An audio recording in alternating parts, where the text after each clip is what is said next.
faster, healthier, better. Hey, Matt. Thanks for being on the podcast. Appreciate you coming out. Absolutely. I thought I'd bring in some Ghost Energy drinks. You haven't tried this flavor, right? I have not. All right. I've heard a lot of good things about them, though. Let's crack this open. All right. Cheers, my man. Cheers, buddy.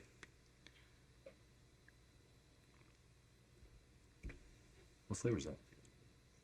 It's orange creamsicle. You can't Good. taste that? Really good. No, it's really, It's really delicious, good. eh? It's amazing. Yeah, it's my favorite. Okay, so how's things been?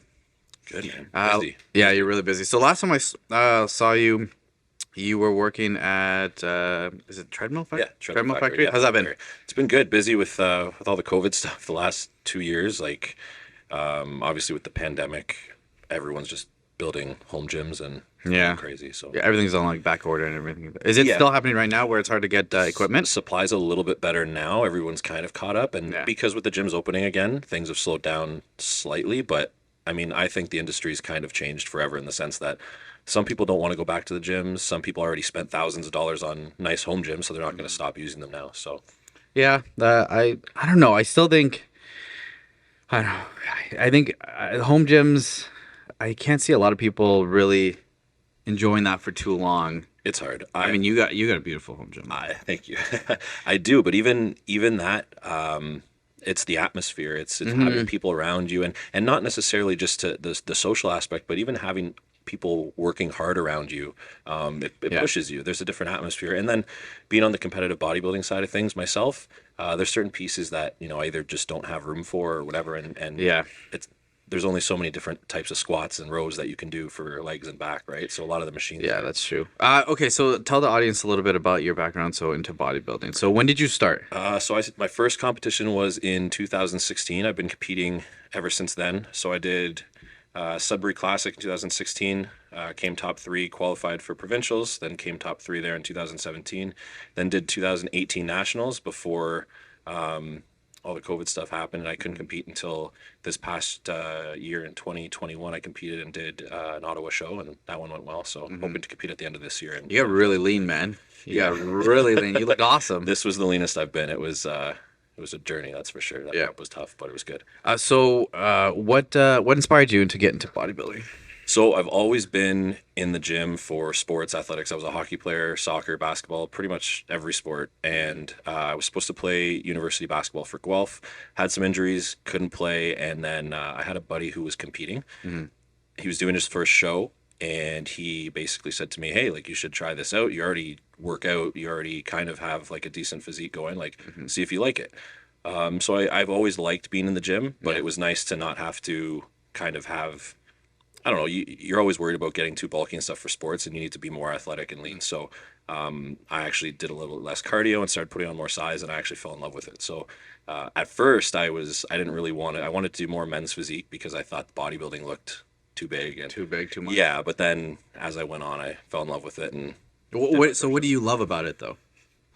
I like the challenge and basically how it's never ending, to the point where, like, you're never quite done. There's always something. You can always be better at something. It's something that you're never really done. I'll always have goals in the gym, always look at ways that I can better my physique or my health. So how was that first prep for your show? It was good. One of my good friends, who's still my coach now, he coached me for that show. It was definitely a learning experience. I had never dieted that hard for a show before, or for anything before. So getting to that low level of body fat is something that I had never experienced. So it's definitely a different level. So what's the regiment for that, for getting down? So pretty much it starts with the off season. You need to have a really good off season and build your calories up, because I find that too many people aren't eating enough in the off season. So then they go to diet, and let's say they're eating, 2,000 calories. Well, where do you reduce from there, right? Mm-hmm. So I spent basically a full year trying to grow and build my metabolism up, eating a ton of calories. Mm-hmm. And then we slowly, the same way you slowly increase your calories throughout the off season, you slowly reduce them and you increase your cardio, and the weight just kind of comes off. And then with water, how much do you try to get in there? 4 to 6 liters a day, at least. That's pretty much right up until the show. We don't really cut water much at all. No? No. That's awesome.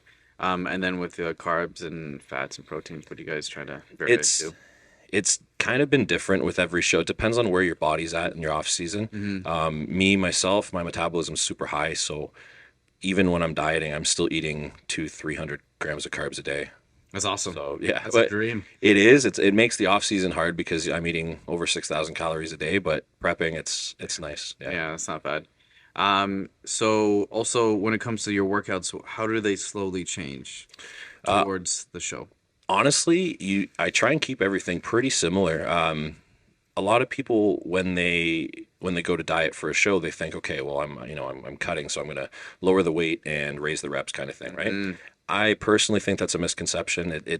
You've worked so hard the whole off season to grow and build this muscle using heavy weights. Yeah. So the minute you stop doing that, your body doesn't really have a reason to hold on to the muscle as well. So I try and keep it as heavy as I can for as long as I can within reason. Obviously, as I'm 4 to 6 weeks out, your joints start kind of aching. You're not going to go for a PR or anything. No, like that. you got to you have to be smart, but the higher you can keep the intensity throughout the entire prep, the more muscle mass you're going to keep. And yeah, that makes sense. What's the heaviest you've gone up to in a bulk, and what's the leanest you've gone down to? So I've been up to about 240 pounds. It wasn't the cleanest 240, so I don't like that. Didn't really like that off season too much. It was a little bit too much of a dirty bulk. But Okay, fair enough. right now I'm about just under 230, and I feel pretty lean here and pretty good. And then the lowest I've gone, I was about 200 pounds on stage for my last show. What was your body fat percentage around? I would guess around 5. 5. Ooh. Yeah. That's beautiful. Yeah. But you probably felt like death though. Yeah. You for the last week, you feel like a zombie almost the entire time. Well, isn't the saying like the less good you feel, like the more like absolutely. good you feel The worse you feel, yeah, the worse you feel, the better you look. Yeah. Yeah, absolutely. I've been there. Yeah, it sucked, but it's part of the process. Part of the process, yeah. And then so when it comes for like supplementation, so when you're going down through a cut, I've read a lot of things that people try to keep up with their micros and stuff like that because it's easier to get sick because you're cutting down. Yeah, vitamins and minerals are like, I used to work in the supplement industry, and as much as I do love the supplement industry, I don't take as many supplements as people would think, having worked in it for so many years. Most of my supplements are vitamins and minerals and basically health supplements, like, the creatines and the pre-workouts and all that stuff. It's cool, it works, but the vitamins and minerals are essential. They're No matter staples, what. yeah. Yeah, absolutely. So what's your stack for vitamins then? So I take vitamin C, vitamin D, vitamin K2, magnesium bisglycinate, so many different ones. I take probiotic, obviously my fish oils. How much Just try- vitamin D do you try to get in? About 5,000 I use a day. Okay, I'm trying to work to 6 right Yep. now. Yeah. Yep. And how do you feel on that? Great. I feel great, especially in the winter months when we're not getting 100%. any sun. Like it helps with the seasonal depression and all that stuff because it's a real thing, and a lot of people don't realize it. And That's true. living in Canada, we do not get as much vitamin D as we need to. No, not at all. And then with nutrition too, do you usually when it comes to cutting down, do you get like an earned meal? Do you get something to kind of air off, or do you get as strict as possible? So in my off season, right now, for instance, my coach says, have a cheat meal a week if you want. And I do sometimes, like I'll probably have one this week, but What's a cheat meal for you though? Like, don't tell me it's like a steak at the keg. no. I'll get, a couple double burgers and 2 fries and then some dessert and Okay. So basically you enjoy. I enjoy. And then, but I try not to splurge too much just because with the amount of food that I have to consume on a daily basis, if my digestion goes wacky from eating or binging, it's hard to get the food in the next day. So I try not to go overboard. That's fair. So some weeks I don't even take a cheat meal. That's good though. Yeah. I mean, I guess whenever it comes naturally, like if you're out with your parents or your girlfriend or Yeah. whatever, right? For sure. If there's events, I'll plan to have my cheat meal there just so I can kind of live a normal life for that stuff. Yeah, fair enough. And then what about alcohol? I actually haven't had a drink in about 3 years. 4 years. Cheers to that. Cheers to that. So one thing I wanted to ask you about is we had a guest on previously, and she did a show, and she talked about how when she was dieting like that, when she came off, it was hard for her to kind of get back to quote unquote like real life. And that's honestly, that's one of the things that I don't like about that culture is because I feel like a lot of people who come out of it come out worse. They can for sure. So I'm gonna put you in the hot seat. Yeah. So tell me, like, how can you like veer off from going down that like path? Well, you need to. That's the thing. Reverse dieting from a show, out of a show, is probably harder than dieting. Sorry, explain what reverse dieting is. Okay, so dieting for a show, basically you're slowly reducing your calories, increasing your cardio more and more as you get to the show, right? So your weight's going to drop, your body fat's going to drop. Reverse dieting essentially would be the opposite. So as you know, your show day happens, now you're going to basically go back on your diet and you're going to slowly reintroduce calories so that your metabolism can adjust and come back to that kind of homeostasis level, right? The problem is a lot of people, you know, they've dieted so hard for months and months and months that they just binge eat. And I've seen people put on 40 pounds in 2 weeks. And It's unreal. yeah, and that's super unhealthy. And so I think the reverse dieting process is actually more important, and it's harder than the actual dieting for me, anyways, because you know you're dieting for a show. You go, yeah, I just don't want to look like shit on stage, right? So it's easy to follow your diet. More motivation there, yeah. Right. But now you're going, okay, well, my next show isn't for a year, so I could technically have this burger, I could have this pizza. Right? So you need to, I set, you know, small goals, and you can still have your cheat meals. You can still have your treats. People are too restrictive a lot of times. One bad meal isn't going to mess you up. It's when you start getting into a pattern. So even my clients that I coach, I tell them, set yourself up for success by don't have 2 bad meals in a row. Don't have 2 bad workouts in a row. Just try and kind of, you know, if you screw up, that's fine. Get back on track and set that pattern for success. I like that. What about the mental aspect of it? Like, if I don't track this, if I don't do this, like, because sometimes people can be more deterred from mentally, like feeling like if they don't track this or if they don't do this, then they failed the day and stuff like that. You know, I don't think that it would be like a complete fit. If people screw up, I've screwed up on diets before. It's not the end of the day. If you screw up one day, just get back on it the next day, and you'll be okay. It's not going to ruin everything. But yeah, I think as long as there's a balance there, and even if you follow an 80-20 rule where you're 80% clean, 20% you screw around a little bit on your diet, you're probably going to be okay. Yeah. Yeah. Okay. Well, there you go, guys. Easy. It's easy as that. Just relax. Take it easy. It depends on your goals too, though, right? Like, yeah, that's true. If you're a competitor, then obviously you're probably going to want to be a little bit more strict. But if you're a lifestyle client or something like that, you have to live your life. Like, not everyone's a bodybuilder, and not everyone can eat chicken and rice 6 times a day. Chicken, broccoli, rice, right? I know. Chicken, broccoli, rice. Yeah. Oh my gosh. What are a couple of things that you've learned from your first show to now that you like do differently? Basically just that the off season is probably more important than the actual dieting phase, because that's where all the important changes are made. That's where your muscle, that's where you change your physique essentially. So my first real off season, I didn't take as seriously, not because I didn't think it was important, but I just didn't realize how important it actually is for setting you up for success in that prep. So, you know, I'd miss a couple meals here and there. And now missing a meal is like the last thing that I want to do ever, just because I know that it sets you up huge for a prep. Because this prep, I think the lowest calories I went down to was about 2,700, which sounds like it's decent amount. For me, I felt like I was withering away, but well, you're using that also for your workouts, right? You're fueling your workouts. For sure. So how long do your workouts last around? I try and be in and out of the gym 60 to 90 minutes. 90 minutes is usually if it's like a leg day or back day, the 2 biggest muscle groups, but you can stimulate the muscle enough within an hour to an hour and 20. And how does your cardio work for that? Do you steady state? I like steady state. I don't like HIIT. I do my steady state in the morning. And not because I think fasted cardio is like the be all end all. I think that cardio is cardio for the most part, because I've seen people have great success without doing it fasted. I just personally like starting my day with cardio, get it out of the way, kind of clear my mind. It's it's almost like a meditative thing. Absolutely. For yourself, Absolutely. Get my day started, just whether it's at my house or if I make it to a gym to do it, whatever. But it's a nice way to start my day, especially when I'm on prep and I'm kind of have goals that I just like to think about during the day. So when you're on prep, like what kind of mental like battles do you have with yourself when you're getting closer and closer to the date? Honestly, most of the time it's thinking that I don't look lean enough, or I was telling my fiance that, I feel skinny, or I feel too small. I'm not going to be ready for this show. It's kind of screws with your mind. It's kind of. So what do you do to battle that? Just trust the process. Know that my coach has my back and my best interest. He's always going to be honest with me, and so we're our own worst critics no matter what. Whenever you're into the bodybuilding scene and in the competitive industry, you never think you look good enough, which is fine because it kind of pushes you to be better. But at the same time, like, you do have to take a step back once in a while and just kind of appreciate where you've what come we've from. done and everything like that. Yeah, For sure. So is it that whole process too? It's a little bit odd in the very beginning because pretty sure you have to shave everything. Right?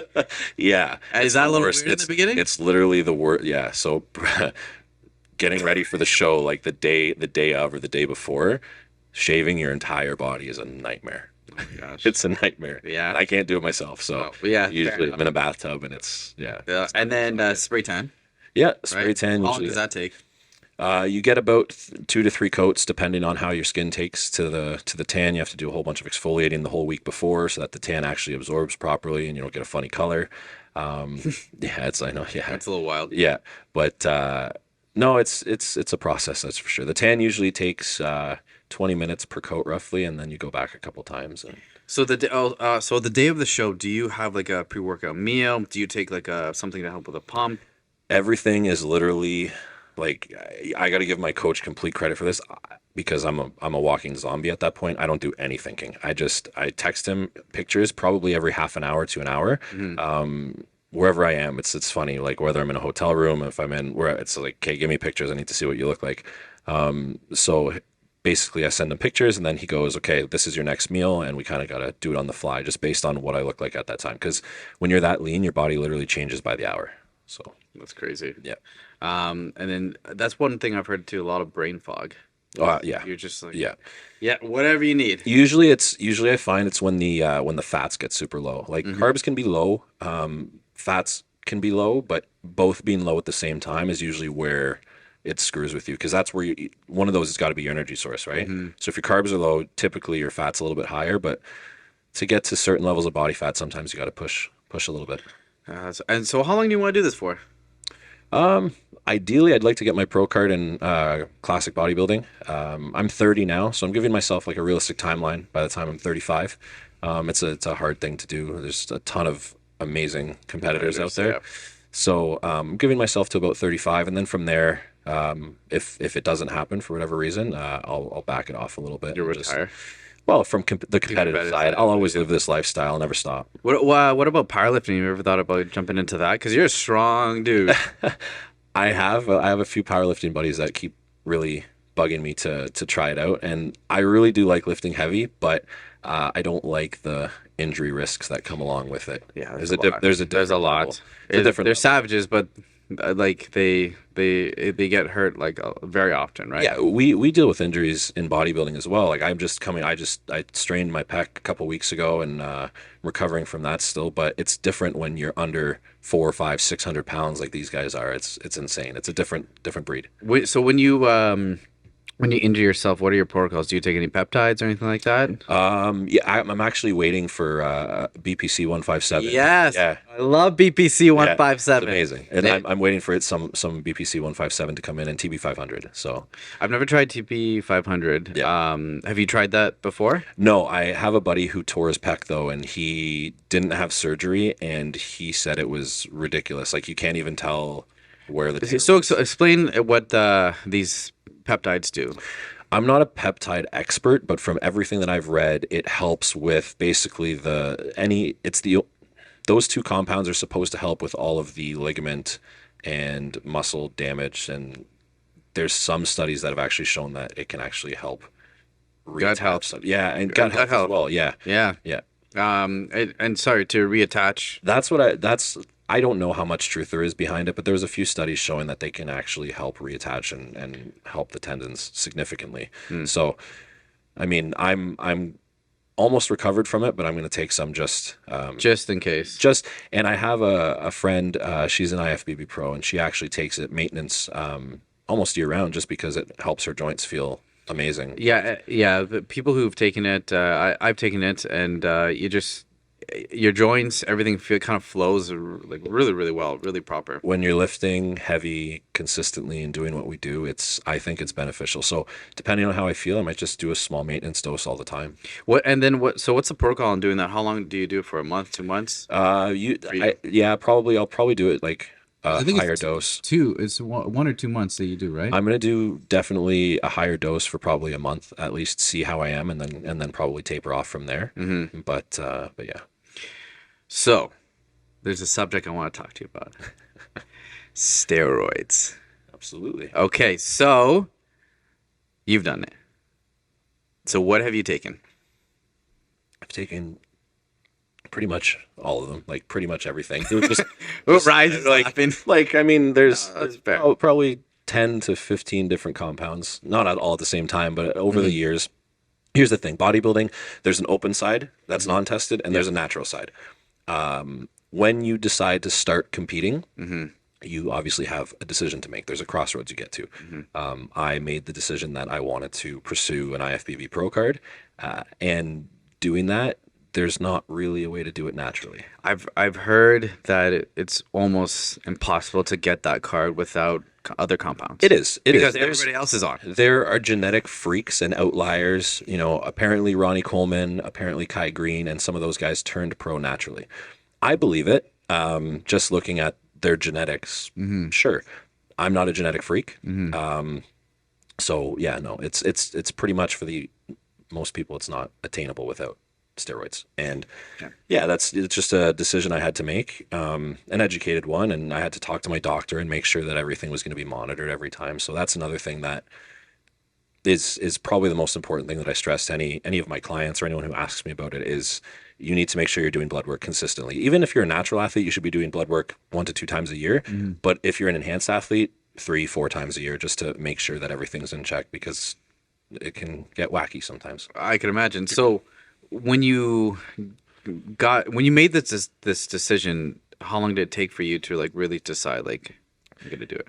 Well, I was against it for probably the first year that I was really getting into competing or getting into training. I was kind of naive to the subject. I thought, I can do it naturally and whatever. And then you kind of start reading and you find out a little bit more. And obviously I learned what I learned, and that all the pros are taking stuff, Arnold isn't natural kind of thing like that. And or The Rock. You're right. And it kind of bursts your bubble. But then I think there's a huge like taboo thing. You hear steroids and people think, oh, like roid rage and this, that, and the other thing, all the stuff that comes with it. Right. Yeah. And most of it's bullshit. Like, well, I've heard like if you take steroids, but you're already an angry person.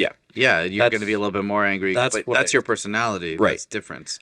I always tell people it basically amplifies what you already are. I keep hearing that from people. Yeah. So if you're an asshole, so it's a super soldier serum. You're telling me that's what it is. Absolutely. Yeah. You'll be a super asshole. That's exactly it. Yeah. Great. Or super nice guy. Or like you. But yeah, no. So that's definitely a common misconception that I hear. Okay. Quite a bit. And then so, what if you don't mind me asking, what was the first compound that you tried? Literally just testosterone. Testosterone. Yeah. And you went through your doctor for it? No, like you obviously like there's sources, but I went to my doctor and basically said, hey, this is what I'm going to do. At the time, she wasn't really on board with it, but there was a nurse practitioner that was in the building as well at the same practice. And he said, hey, you know what? I monitored a lot of bodybuilders for the last 20 years. So if you want, you can come through me. So it was cool. So anytime I had any questions, I would basically ask him for a blood requisition form. We'd do any tests, make sure that all my health markers were in check. And we went from there. But yeah. And how was that did you tell that to your parents right away? My first first cycle, no. My girlfriend at the time, I did tell her. She wasn't really on board, but she was like, you know what, like if you want to do this, this is what you want it's your to do. choice. So, right. My parents, no, I didn't tell them right away. I told them my second time. The first time I was like, I don't know, we'll see if I actually want to do this after. I thought, maybe I'll just do one and that'll be it. But then once I decided that like I was going to compete and pursue bodybuilding, they're going to notice at some point, so I should probably just tell them. Oh wow. And then so when you decide to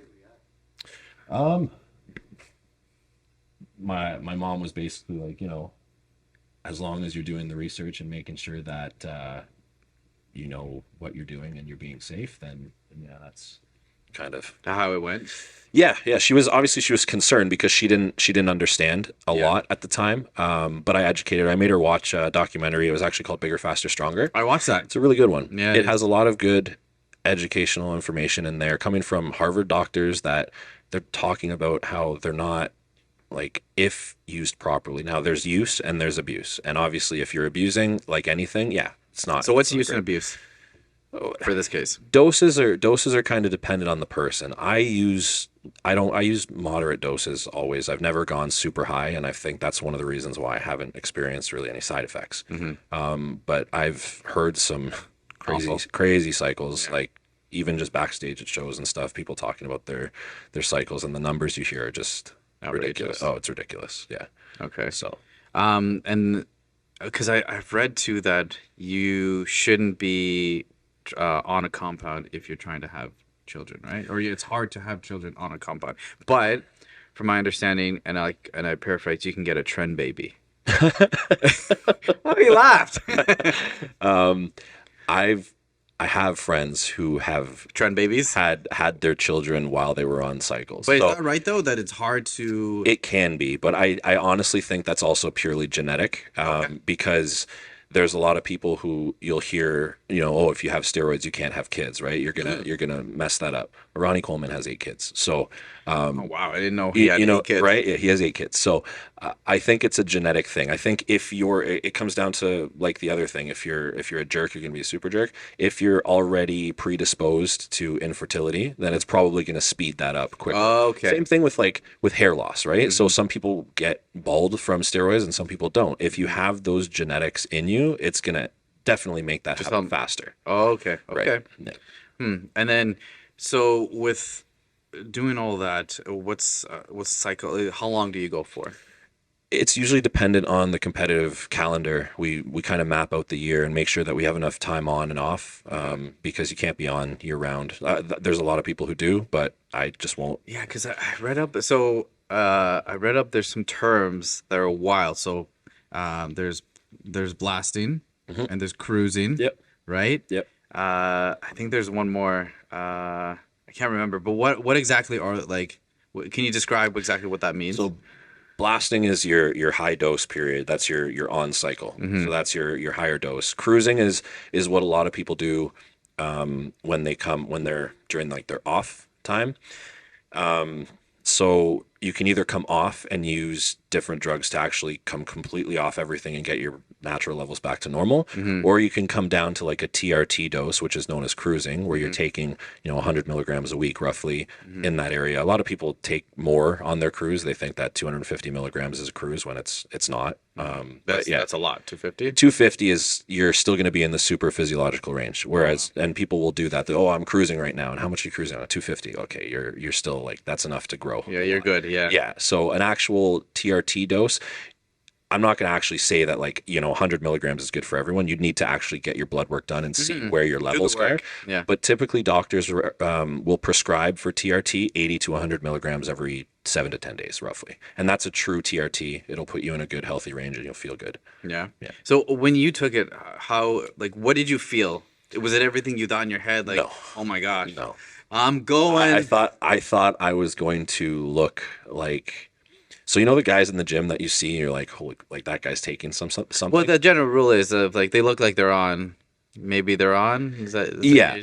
I thought I was going to look like that right away, but then I kind of realized like the guys who are like, holy crap, he's a monster. They've probably been doing it for like 5 to 10 years already. Oh, really? So yeah, like my first cycle, don't get me wrong, like I changed significantly, but I really didn't do anything crazy. I think my first cycle was 300 milligrams a test and that was it. So it was, enough to grow, but I thought I was going to look like Mr. Olympia. And I was like, okay, well, there's more to this, obviously, and there's a lot more time that goes into it and food. And because you still have to work. You still have to. Yeah, it's not one of these like overnight things that people have that misconception about. They think you're going to pin yourself with this and then you're just going to explode. And that's not the case at all. Yeah. So. Pinning, that's another term that I looked up the other day. So, that's one thing too is you have to be super, super hygienic with the needles and stuff like that, right? For sure. Yeah. So, because there's been a lot of bad stories. I knew a guy who pinned, and he kept on getting the wrong spot, and he kept on. I think the needles weren't like the best. Okay. and he got like an infection.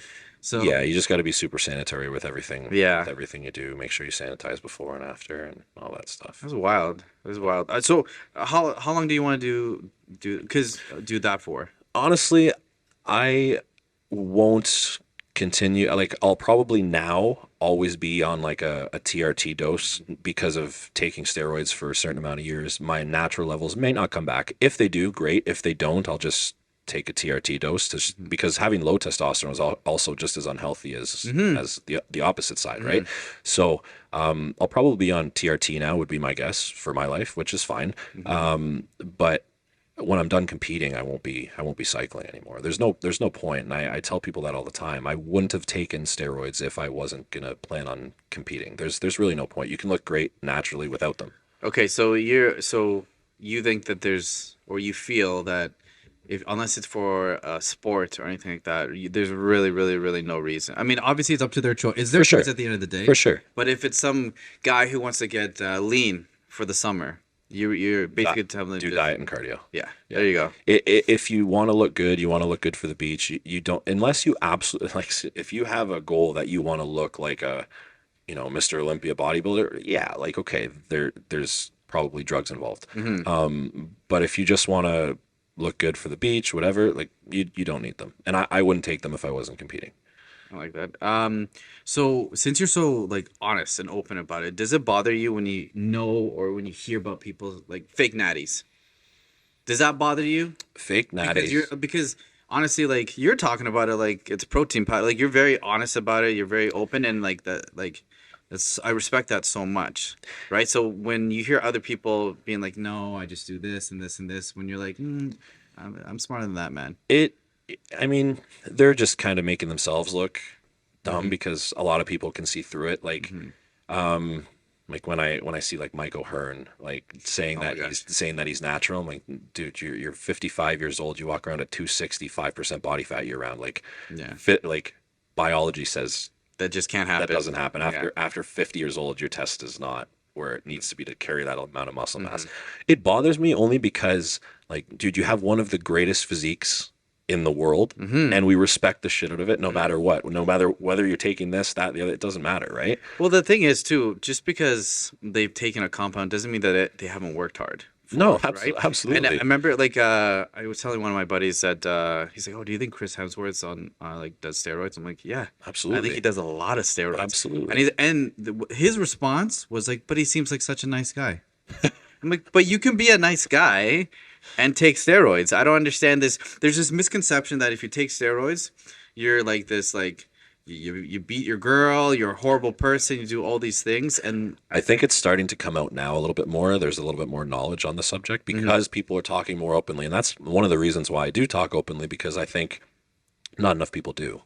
So I think it's a good thing for people to hear about it, because whether I talk openly about it or not, people are going to do it, right? It's true. So, if someone comes to me for advice, I could be like, "Oh, no, I don't do steroids," or I could give them advice that might help them not hurt themselves in the future, right? Yeah. And so also one thing that really upsets me is like Hollywood and how they sell like Men's Health about like, oh, they had peanut butter and asparagus and chicken, broccoli, rice. Yeah. And you're like, no, I don't think that. I mean, maybe that they added that. That's sure. It's not saying that they weren't, but or they take beetroot extract, or they take these supplements and stuff like that. I think that's what bothers me is when they try to sell supplements. Yeah. Or saying they got this physique because of this. For sure. And I saw a lot of that working in the supplement industry. Companies would try and, push their products saying that they're promising, XYZ is these results, and that it's not. Like I took basically every supplement on the shelf that was legal before I took anything else, because if there was a supplement that was going to make me big, that was what sure, right? But yeah, no, that's one of the things that bothers me about the supplement industry specifically. Is just they do well. Yeah, that's their marketing though, right? Yeah, you get it, but you don't like yeah, you can't fault them for it because they're trying to sell their product. But that's kind of it's crappy because you get a lot of young kids, right, that don't know. Well, that's the thing. Like, especially like now, like a lot of like kids on like Instagram and TikTok are like they're taking like trend and stuff like that, like 19, right? Yeah, that's crazy. I know. I hear that all the time. a lot of younger kids talking about trend this and trend that, and that it's a hell of a drug, and I'll only take it for 4 to 6 weeks pre-contest, but other than that, it's not something I touch ever. No, it's just too strong. It's strong, and there's no need for it. Like in the off season, I don't understand when people take trend just because it suppresses your appetite. It suppresses mine anyway. So if I'm trying to eat 6,000 calories a day, it's hard enough if I'm not having a suppressed appetite, right? Yeah. So plus in the off season, that's the time where you're supposed to be as the least amount of toxicity as you can in your body, because you know that come contest time you do push it a little bit more, and you have to take more compounds, and that's the unhealthy time, right? It's not to say that I don't keep track of my health markers, but you have to push a little bit harder. It's not always the healthiest thing getting to 4 or 5% body fat. No, well, no, that's definitely true. What compound have you tried that was like the worst time for you? Honestly, it's actually a lot of the anti-estrogen pills heading up to the show is the worst. There's a drug, Letrozole, and it just tanks your estrogen completely. It helps with looking dry and losing your water up until the show, but it makes me feel like absolute death within like 3 days of taking it. Because if your estrogen's gone, you're going to hold less water and all that stuff, which is great for this stage. But in terms of energy levels and everything, you need some estrogen. Yeah, and for a PCT, like, do you have a PCT cycle that you do too, or? Yeah, like when I have come off, going forward, I'll probably just cruise, just because reading all the studies, it's actually kind of sometimes, depending on your goals, it can be actually harder to come off completely on your body, just because your body has to try and regulate everything and get back to normal. Whereas if you just do like a TRT dose, you can just kind of maintain there easy. Gotcha. So how similar is it like when females do steroids? It's quite different. I mean, I don't know if you have too much knowledge on that. Yeah, no, there's some similar compounds that they can use, but there's ones that they definitely shouldn't. It depends. Like when you go and you see the Miss Olympia, like female bodybuilders, they take pretty much the same stuff as the guys do. But there's more side effects that come with that. But specifically for them? For females, yeah. Yeah, like what? Well, just because if you're taking a male hormone, you're going to get masculine traits. Fair enough. So, but that's why, like, if a lot of female competitors in bikini and wellness and all that stuff, they'll take ones that are not as androgenic. They try and stick to the anabolic side. So for every steroid, is it like Anavar? Anavar's one. Yeah, Anavar's a good one that they stick to. Anavar, Clen, Proviron, Primo, stuff like that. Basically those ones, something that doesn't have a high androgen level. So for every steroid, there's an anabolic to androgenic ratio. So test, for instance, is 1-to-1. Something like Anavar is about 200 anabolic to 1 androgenic. So it's very non-androgenic. That's why you don't get the side effects as much for like the masculinity side effects. Oh, okay. Yeah. So that's why females, you want to stick with those compounds if you're worried about those side effects. Okay. And then, so what's your opinion on Sarms? There's some that are okay. I've used MK677. I found that one helped really stimulate my appetite at one point when I was having a hard time with food. But other than that, like, there's not enough research, in my opinion, for them. They haven't been around super, super long. So a lot of people are like, oh, like Sarms are great because they give you the same results and no side effects. Well, there hasn't been time to have right. Side effects, so yeah. One, they don't give you the same results. It's not even close. And two, you don't know the side effects because they haven't been around long enough. And if you're gonna go to that side anyway, like, in my you might as well just go all the way. Absolutely. Instead of going, because it's probably worse dipping your toe in and then in and out, opposed to just make it a decision, a responsible decision, and going forward. Yeah, and any time you're taking something orally as well, like, I mean, it's harder for the most part on your body. Cause that's what I heard. So like, I also knew a guy who took a D-ball, and his like liver and like your liver enzymes will be raised significantly taking it on cycle. You can take milk thistle, different liver supports and stuff like that. NAC is really good for liver and kidney. That's something I take year round. Other benefits too, but that's one of the reasons I take it. Astragalus is another good one. But yeah, I try and stay away. In my off season, I don't take any orals at all. No. And then so somebody told me about cardarine. Have you Carteret. have you ever tried? But that's not a SARM, correct? Technically, I believe it is. Oh, is I it? believe it is. Yeah, Carteret. I took it. I took it a couple times, and it did. I noticed it helped with my like cardiovascular output. So I've heard that. And your lipids, right? yeah, so I noticed. I was on the stairs when I noticed it doing the stair climber, and I was on the typical level that I normally go to, and I had taken it pre-cardio, and I was noticing that it was this cardio just felt too easy. Even my heart rate wouldn't go up as high as it normally does. So that, I mean, I would attribute it to that because that was really the only thing that had changed at the point. So I think it does work, but again, I'm not a huge SARM guy. I don't. That's fair. Yeah. And then what about pro hormones. What's your opinion on that? are they even like a worse, like a lesser version of Sarms? It depends on the pro hormone you're taking. Like there was pro hormones back in the day, in like the early 2000s. I used to hear about M1T. It was a extremely popular pro. One of my buddies took it. He was playing baseball at the time, and he was taking it, and he said that like it was ridiculous. But I mean, if they're giving you ridiculous results, the side effects are probably there. And he actually ended up shutting himself, like his testosterone down from that. He came back after, but that's why I mean, like, if it's strong enough to do that, obviously the side effects are going to be just as Well, much. that's the thing. If it's so like there's no like easy route. Like if it works so well, so like then There's something. there's something. Yeah. You know, there's no easy route like that. No. So with that all being said, do you regret? Do you wish you did it a little bit like older? Or did you want to wait? Or... I waited pretty much as long as I could because if what would you suggest for a person to wait? Like a young guy, be in your 20s at least. like early 20s, 25. I would say here's the thing. I can't really give an age only because of this. If someone at 18 years old knows that they want to be on the Mr. Olympia stage and that's their goal, you can't really fault them for starting early and while they're in their prime, right? But at the same time, I think that you should be lifting for a minimum, 3, 4, 5 years longer if you can, but build a base naturally before you kind of introduce the drugs. Yeah, well, you want to try to run your course of being natural as long as absolutely possible. push your like natural ceiling as far as you can go.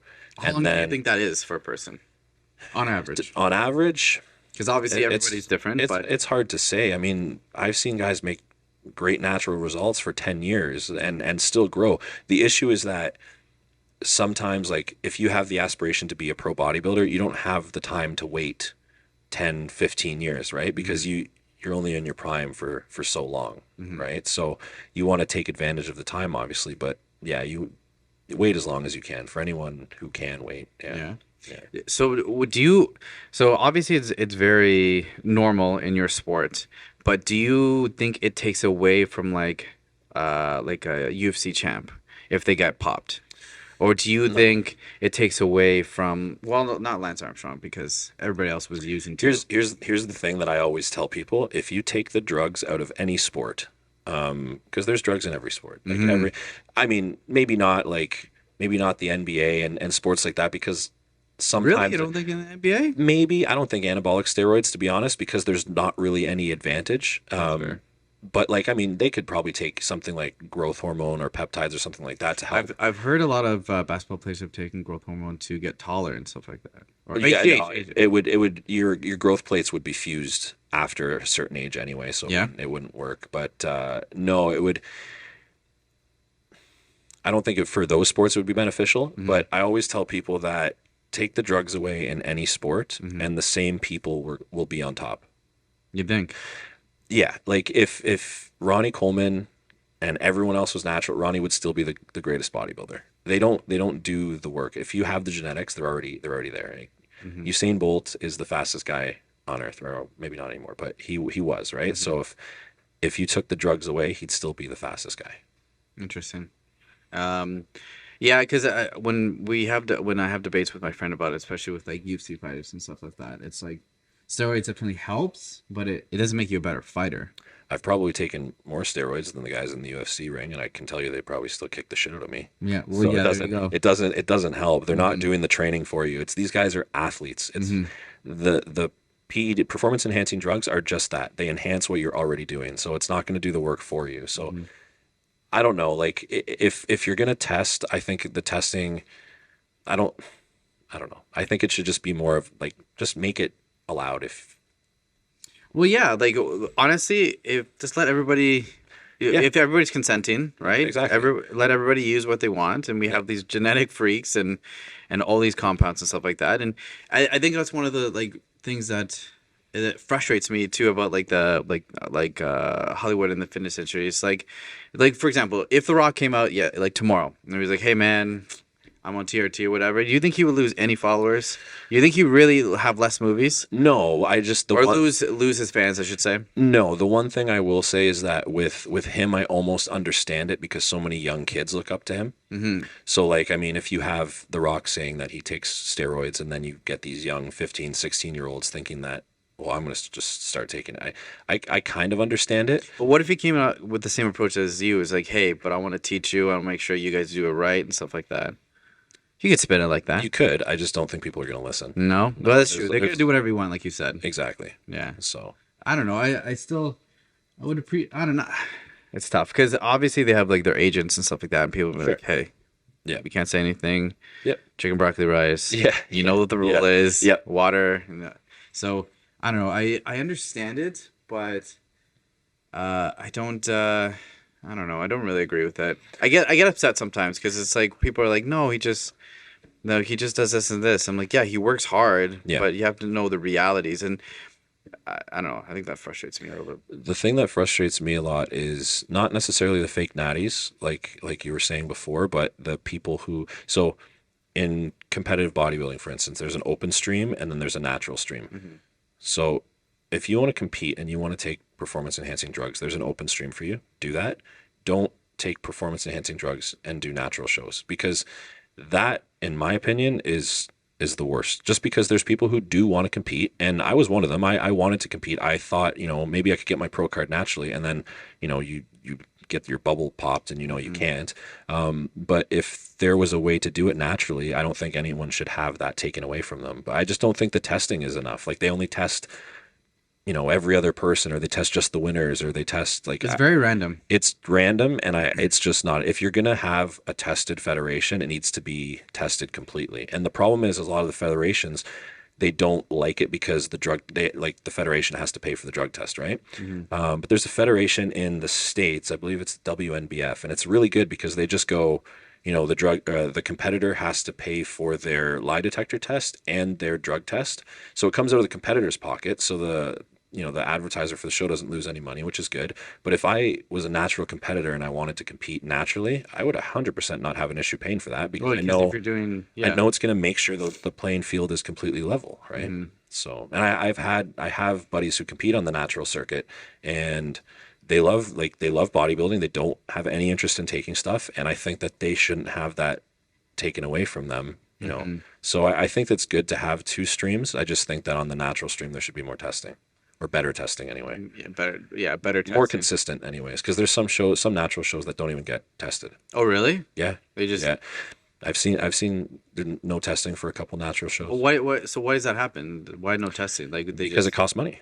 Oh, that's it costs the promoter for that show. It costs them a lot of money to bring the drug testers there to run everything, and it's just money. Interesting. Also, with when you're doing compounds and stuff like that, you have to be really careful with drinking alcohol, correct? Or like living that party life. Yeah, you're putting enough things in your body that your liver is already working a little bit harder. Mm-hmm. Now, I've seen buddies who go out and drink every weekend and get their blood work done, and their liver enzymes are 10 times higher than mine, and even when I'm on cycle. So I don't think, if you're doing them properly, I don't think steroids are gonna destroy you, but you need to obviously monitor everything. Mm-hmm. But yeah, that's one of the reasons I haven't had a drink in years now, just because I made that decision to do to do what I'm doing. So why put extra stuff into my Yeah, body? why make it more complicated? Don't get me wrong. If I wanted to go out and have a beer with my friends once in a while, it's not going to kill me. It's not going to do anything. But like for me, I don't really miss it that much that I don't think it's worth it. No, that's fair. So with like those kind of things, what do you think about a lot of these bodybuilders like or physique guys like dying of heart attacks? And stuff like that. Because a lot of people are contributing that towards steroids, right? So what's your argument against that? Steroids definitely play a factor. I'm not going to say that they don't. I just think that they're But why is it always a heart attack?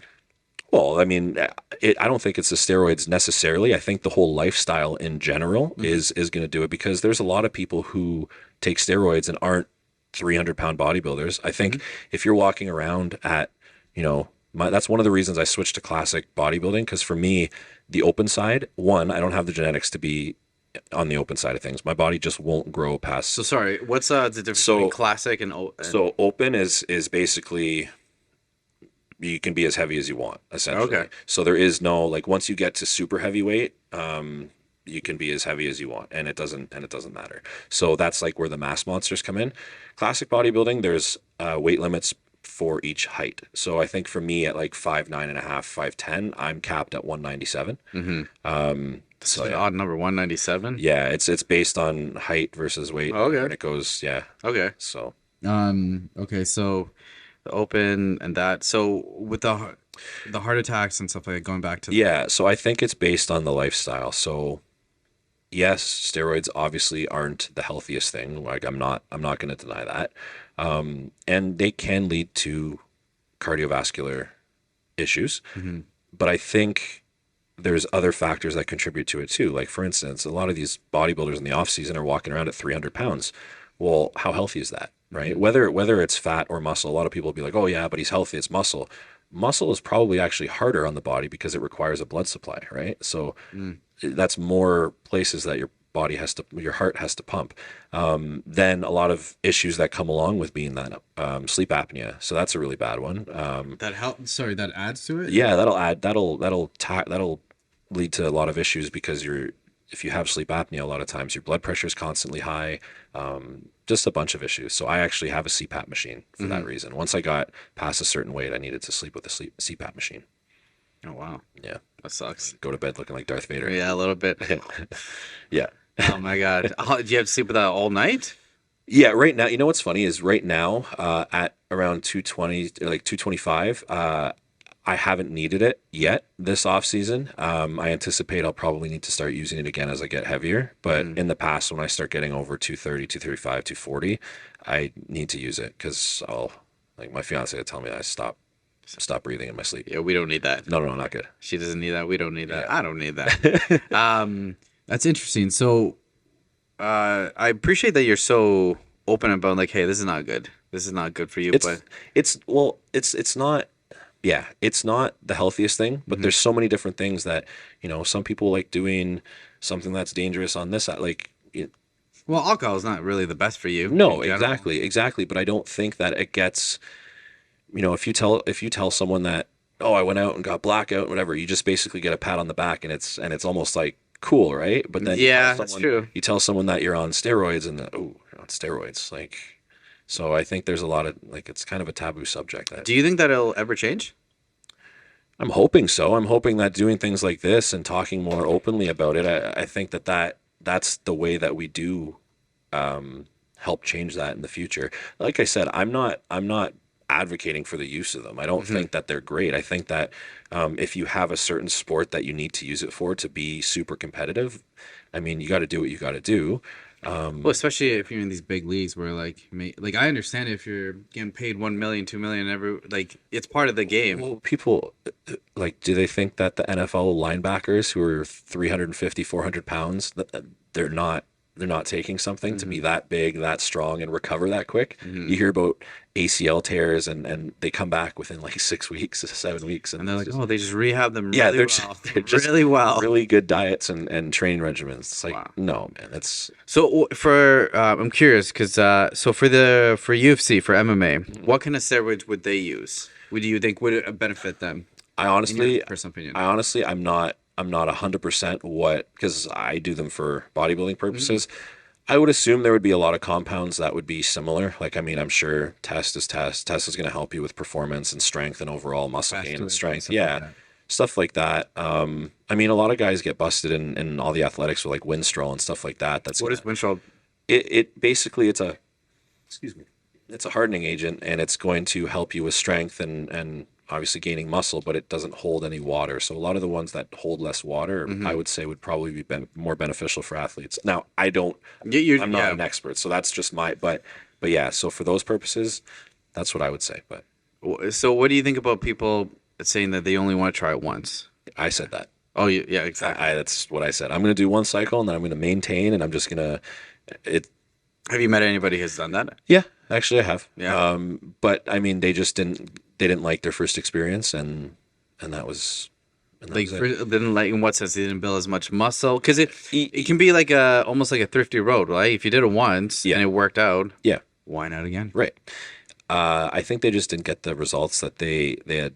They planned. kind of put in their head. Yeah, and then and that wasn't necessarily. I think their diet and their training was off as well, but it was just they made the decision. No, I don't like this. This isn't for me, and I can respect that for sure. A lot of people.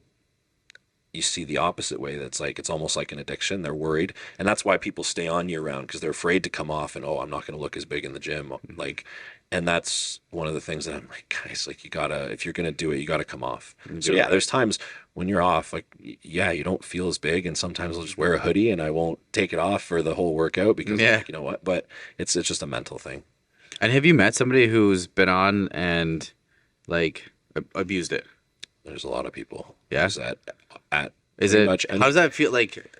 I would imagine that's kind of like sad to see because you're like, hey man, or hey girl, like you have to do this. Any gym you go to, there's going to be people that take a lot and abuse it, and you wouldn't necessarily by looking at them, you wouldn't necessarily know either. But yeah, it's unfortunate for sure.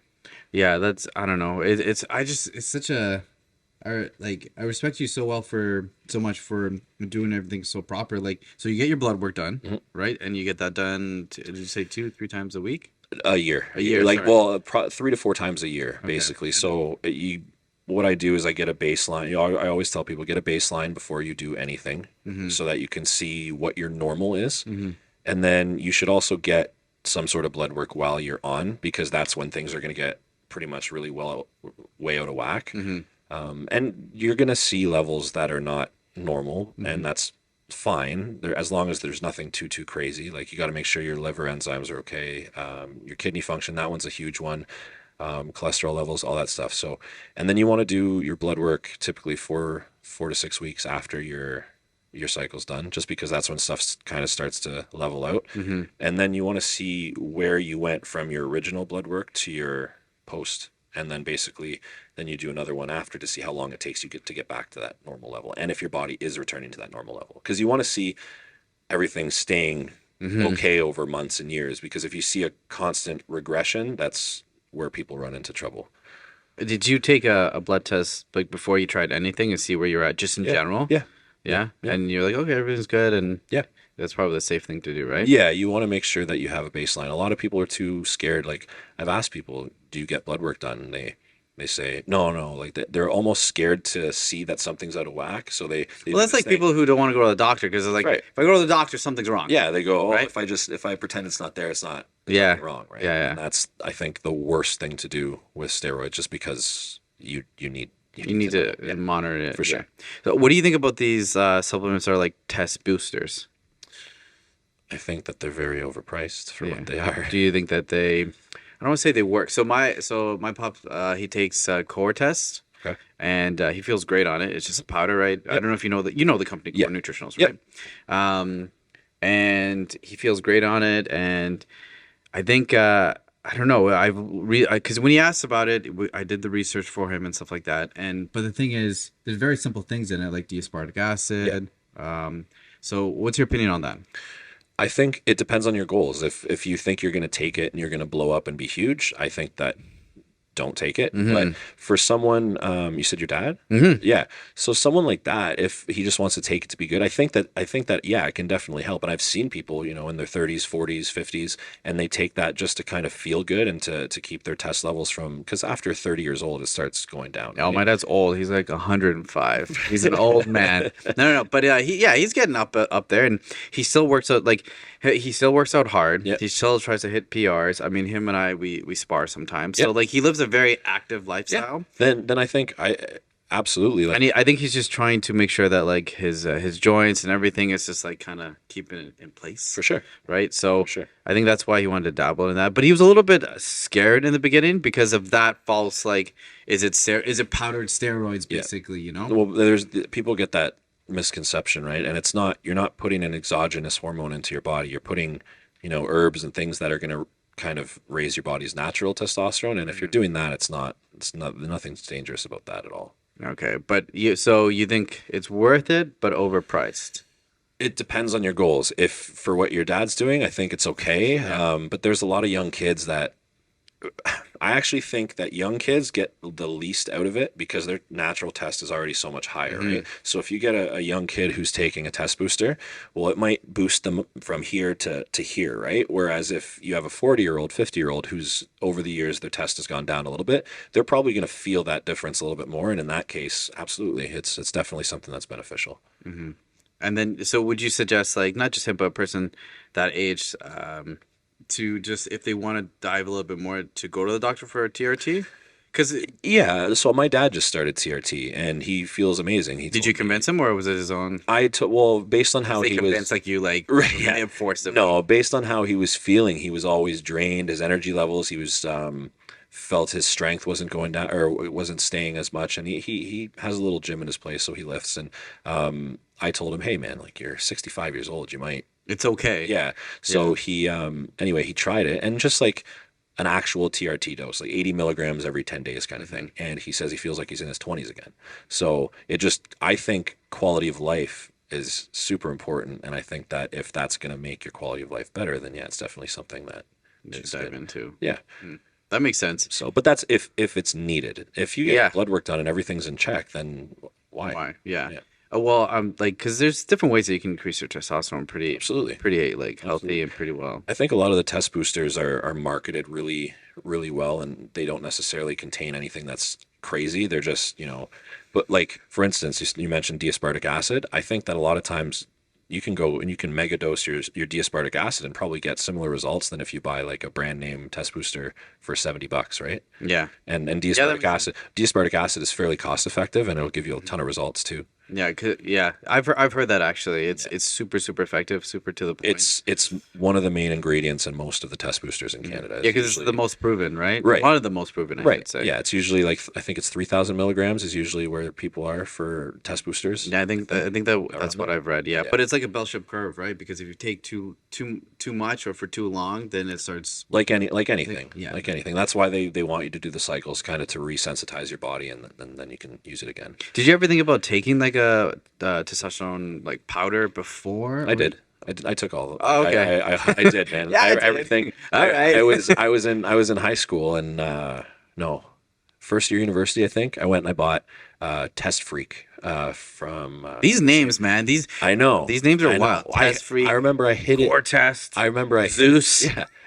Yeah. I remember I hit it because I was like, Test Freak. I'm like, man, people are gonna think I'm on steroids. Like I But you hit it? I Oh hit my the God. bottle. Yeah, Oh it was. my gosh. I bought it from GNC. Oh my God. Yeah, you go to the mall, you can get it on the way. Yeah. Yeah. And when you took that, how did you? Were you nervous to take that? You're like, oh, I'm I diving. thought I was gonna get so many results, and I felt nothing from it.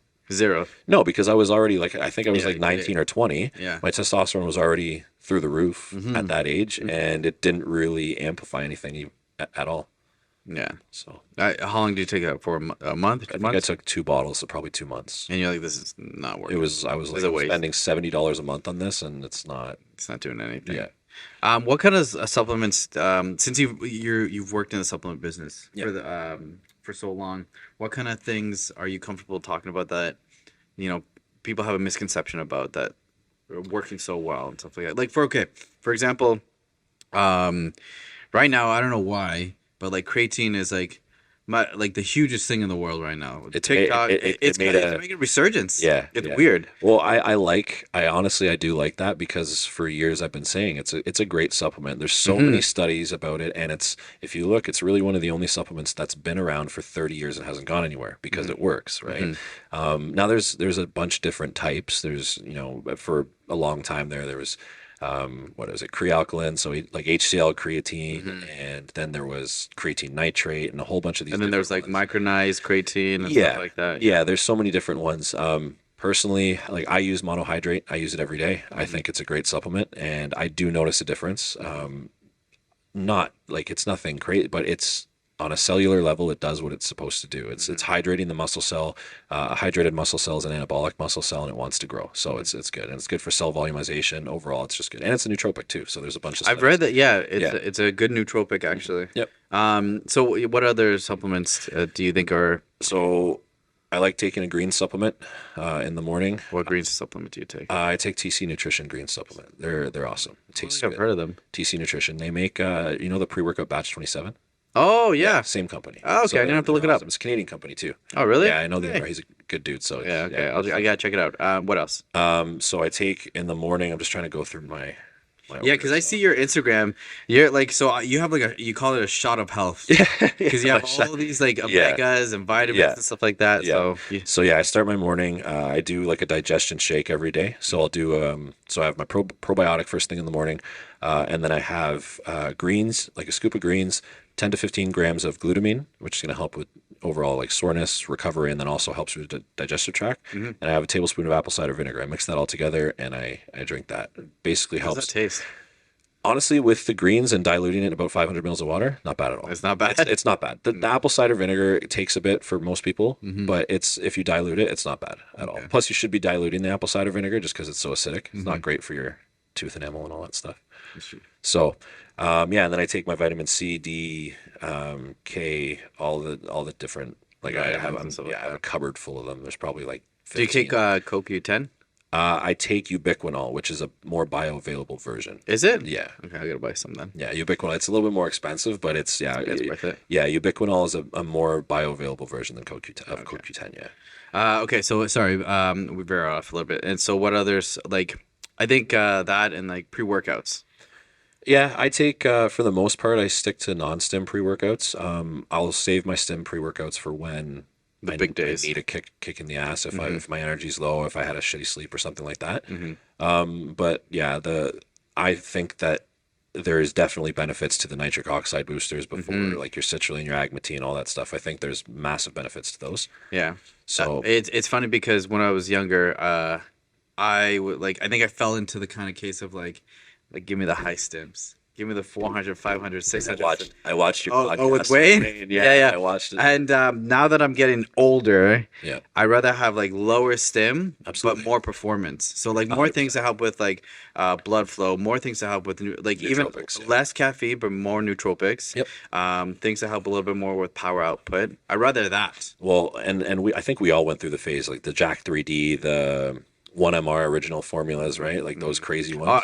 I can't be the one. Do you have a bad pre-workout story? Yeah. Tell me.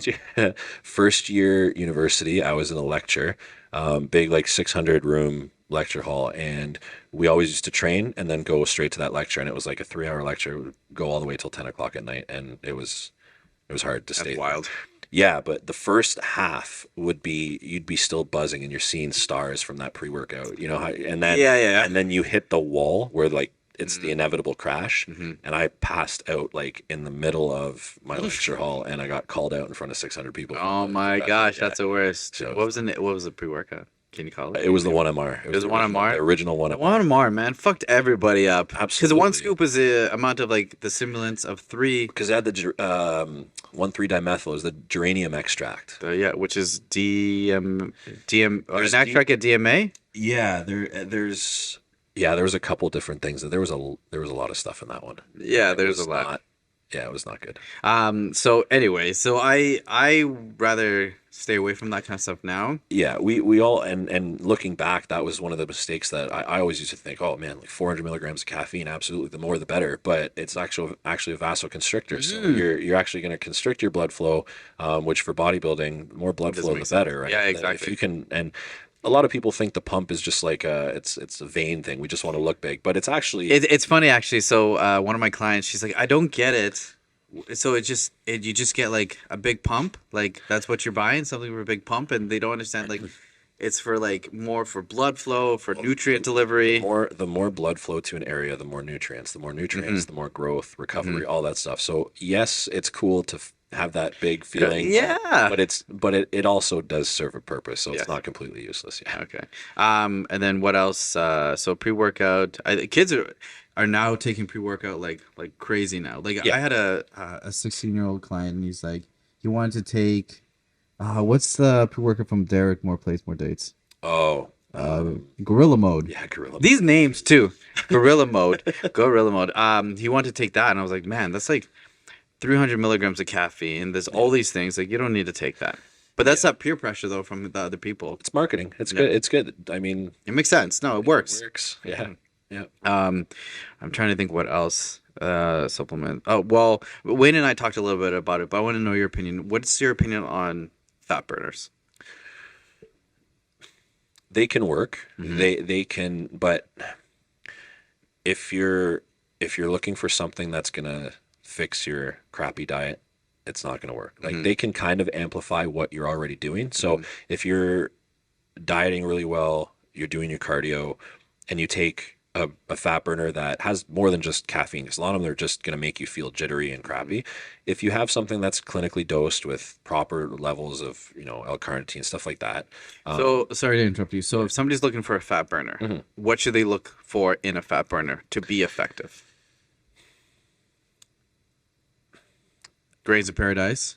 That's a good one. Yeah, that's a good one. L-Carnitine is typically another one that I like to see a good dose at. Like, I think the legal amount like in 1,000, Canada is like 1,500. Is it 15? Okay. 1,500. But yeah, in the States, they go up to like 3,000 milligrams. And States, they do whatever they want over there, though. yeah, So. but I honestly really like L-Carnitine. It makes I feel when I take it, I notice I sweat way more during cardio and all that stuff. But I don't know. I've never been a huge fan of fat burners just because I don't again, cost to benefit ratio. I don't find enough. I don't find there. No, you're definitely right. But that marketing with them is amazing though. It's huge. Who doesn't want to lose 10 pounds? And the before and after photos they do is Oh my is- gosh. is- That being said, with those fat burners, for pre-workout, what do you think a person starting into a pre-workout should look for as a formula wise? I always tell people to look for at least six grams roughly of citrulline. Citrulline's a really big one for obviously the blood flow and the pump in the gym. I like how you did that for pump. Yeah. And then from there, usually moderate stimulants. Like I like 180, 200 milligrams of caffeine. That's kind of my sweet spot. That's where I find the best results. And then other than that, a nootropic formula, that's decent. Lion's mane, that kind of thing. Basically, that's going to help you with your I like focus. alpha GPC. Lion's mane, I find calms me a little bit too Does it? much. Yeah. Yeah. Alpha GPC, I like. Huperzine, I like, but if it's too much, I get a little bit of a headache. Yeah. Right? If it's like 200. Alpha GPC is great. It's just it's one of the more expensive nootropics. So Mm-hmm. a lot of people don't like if they get their formulations done. A lot of times they don't include that one just because it's more expensive. Yeah, you're right. And then one that I love is L-tyrosine. Yeah. L-tyrosine, I take that in the morning with my coffee and stuff like that. Yep, for sure. I feel so good for the day. Absolutely.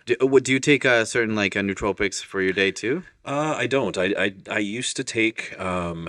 There was one from Mammoth that me and Wayne actually were taking at one point. I forget, and it had a mixture of lion's mane, I believe alpha GPC, and it was good. It's just for me like I don't find I really necessarily need it. I have a coffee in the morning sometimes, and I'm pretty good to go. That's not bad. Yeah. Well, I appreciate you coming on, man. I appreciate I you having appreciate you being so honest Always. and so open about everything. Absolutely. What's next for you? What's next for you this year? This year, hopefully get on stage at the end of the year at Canadian Nationals. And then, just go from there. I'm pretty simple. I live a pretty simple life. I like it. I like it. Yeah. Okay, well, thank you for being on. Where can they find you on social media and stuff like that? Matt Gullia on Instagram. That's pretty much the only platform I use right now. But That's all right. Yeah. That's the only one you need. yeah, Awesome. Well, have a good rest of the day. Thank you for coming on again. Thanks for having me. And hopefully we can bring you back for our next round. absolutely. All right, man. All right.